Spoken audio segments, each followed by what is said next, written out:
politique canadienne, même politique québécoise. Parce que là, Norfolk, ça fait drôle, là. Norfolk a décidé de mettre un frein à ce qu'ils font présentement au Québec et en Allemagne pour se concentrer sur leur usine qui est dans le nord de la Suède. Et on a appris aussi en même temps que BMW, qui avait un gros contrat avec eux autres, a cancellé le contrat. Et semble-t-il que c'était une bonne partie de leur chiffre d'affaires. Mais là, moi, le gouvernement du Québec, c'est un gouvernement comptable, hein? Et ils investissent de l'argent, ils investissent de l'argent, ils investissent de l'argent. On vient de s'apercevoir qu'on va avoir un trou de 1,2 milliard de plus que prévu. Ils commencent à faire les gorges de chaude pour un déficit de 1,2 milliard, mais on n'a pas l'air de s'apercevoir que la traque va coûter 1,2 milliard, cadeau au CP aussi. Ouais. Donc, ce gouvernement-là de la CAQ tente de toujours tout régler avec de l'argent. Et on a appris aussi, quand j'ai lu ça, moi, les cheveux que j'ai dessus de la tête, là, ils étaient dressés. Parce que il y a un nouveau vice-président chez Hydro-Québec en stratégie qui reçoit un salaire de 530 000 $ par année, plus des bonus, hein, parce qu'ils ont des bonus parce qu'ils respirent. Et en plus de tout ça, ce monsieur qui était à la Caisse de dépôt et de placement se voit verser par Hydro-Québec un montant de 638 000 $, Ben oui. montant éventuellement qu'il aurait perdu en salaire à la Caisse. C'est sûr. Mais c'est quoi ça? Écoutez, là, on dit souvent, si on veut du personnel de qualité, il faut les payer. Hein? C'est un principe, on est élevé comme ça, nous autres. Mais par contre, surpayer des incompétents, ça, j'ai de la misère avec ça. Surtout que M. Sabia connaissait très bien le monsieur en question, il a travaillé avec pendant 8 ans. Mm-hmm. Là, on commence à s'amuser pas mal, hein, puis les nominations. Vous avez la compagnie Lyon qui monte des autobus électriques, parce que la compagnie ne fait pas de moteur, ils font rien, ils font juste monter. Le gouvernement du Québec a investi une fortune là-dedans, puis s'apprête à remettre encore de l'argent là-dedans, mais l'entreprise, depuis 2020, a perdu 91% de sa valeur. Ce matin, Hydro-Québec a annoncé qu'il faisait un projet de 9 milliards au Saguenay-Lac-Saint-Jean pour le deuxième plus gros parc éolien au monde. C'est quelque chose. Mais ils vont rentrer là-bas, ils vont dire une affaire, ils n'auront pas besoin de spray net, on va les cheveux. C'est ça. Mais ça, c'est un projet. Ça tient debout. Mais ce gouvernement-là tente toujours de régler les problèmes avec de l'argent. Ben oui. Et on regarde pas ce qui se passe à la base. Au fédéral. Notre ami Pierre Poilievre, mini-Trump. On l'appelle mini-Trump. Avez-vous remarqué une chose? Pierre Poilievre a toujours le gros bon sens. Hein, c'est le gros bon sens. Tout ce qu'il dit, c'est le gros bon sens. Mais le problème, c'est qu'il dit rien. Ben oui, c'est exactement la tactique de Stephen Harper quand il s'était fait élire.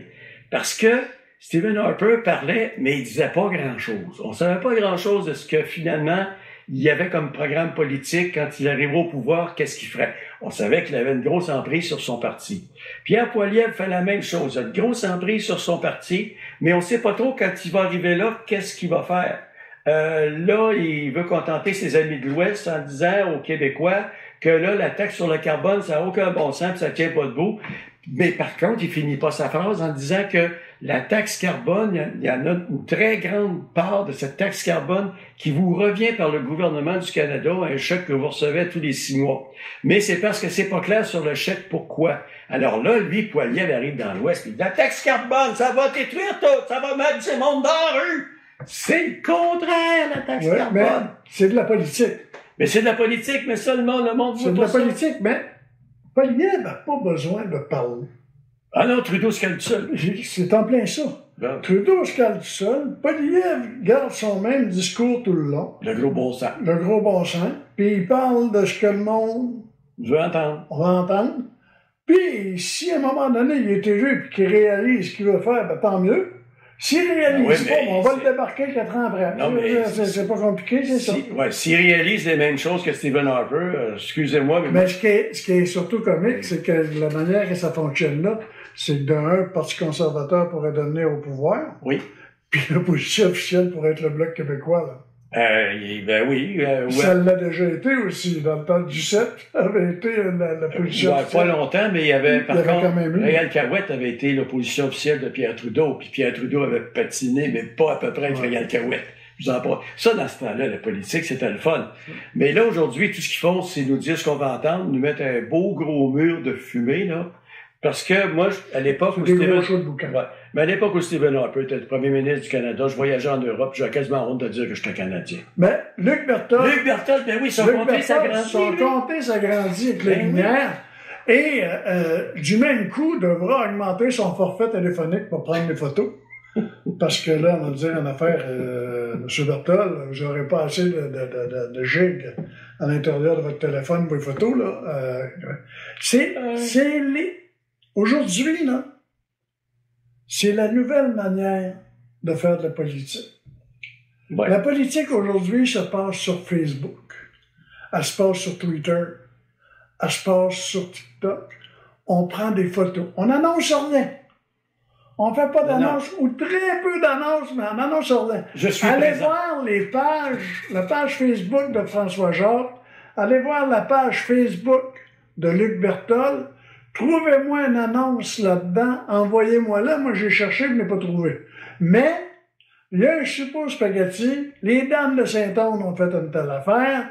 On est allé voir une entreprise. Il vient de se partir un nouveau commerce. On donne un nouveau commerce sur le coin. On fait la publicité. La même chose pour la ville de Lac-Mégantic, qui est devenue une agence publicitaire pour les entreprises. Elle arrive, elle va faire la promotion. T'as fait. Moi, j'ai rien contre ça. Regarde, ils feront ce qu'ils voudront là-dessus. Sauf que, annoncer des choses de temps en temps, c'est la nouvelle manière de faire de la politique, c'est d'être présent. Puis très souvent, les photos que vous voyez, le député, il n'est pas là. C'est quelqu'un de son attaché politique qui est allé faire des photos.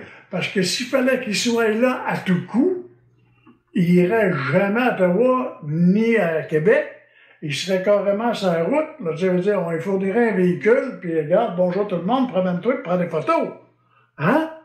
Fait qu'à un moment donné, c'est la nouvelle manière de faire de la politique, puis de dire, j'ai raison, contestez-moi pas, j'aime pas ça, posez-moi pas de questions. Si tu m'en poses, je veux dire que tu es agressif, puis je vais m'arranger pour que ça marche pas. Puis moi, je prends des photos et je suis heureux. C'est la nouvelle façon de faire de la politique au Québec, au Canada. Et je trouve ça un peu dommage parce que, dites-vous une affaire, tant et aussi longtemps que les gens poseront des questions sur ce qui se fait, on aura une bordelle. En attendant, moins t'as de médias. Je vous rappellerai que quand Attraction et la compagnie a acheté la station de radio ici, on voyait le monsieur qui disait « Oui, on va garder le coin local, puis on va garder les choses locales. » Aujourd'hui, c'était une antenne, puis là, c'était une cantine qui vient de s'ouvrir à la place du poste de radio. OK? Fait qu'on n'a plus de nouvelles, à moins de communiquer qu'on empêche. On n'a plus de nouvelles, puis c'est du country 24 heures sur 24. Fait qu'on est obligé de croire ce que nos dirigeants nous disent sans poser de questions. Mais ça donne mal. Lui, il a 71, moi, je suis 67. Puis on va continuer d'en poser des questions. On n'a pas peur. Là-dessus, ben, je te souhaite une bonne été. Ah, ça devrait être extrêmement intéressant. Soyez pas inquiets. S'il se passe de quoi, on va revenir. On va revenir. On est là, hein, on fait partie de la game. Puis on souhaite une bonne été à François Jacques. On souhaite une bonne été à Luc Berthold. On souhaite une bonne été au conseil municipal de Lac-Mégantic, à la mairesse de Lac-Mégantic. Ce serait intéressant de savoir si la mairesse se représente aux prochaines élections municipales. Et aussi à tous les gens là, qui vont travailler, les gens qui sont à l'accueil dans les shows touristiques, les plans touristiques de la région. Puis on invite les gens à faire un tour parce qu'on a beau critiquer des fois ce qu'il y a avec Mégantic. On a une belle place. On pose des questions, mais on a une des plus belles places au Québec.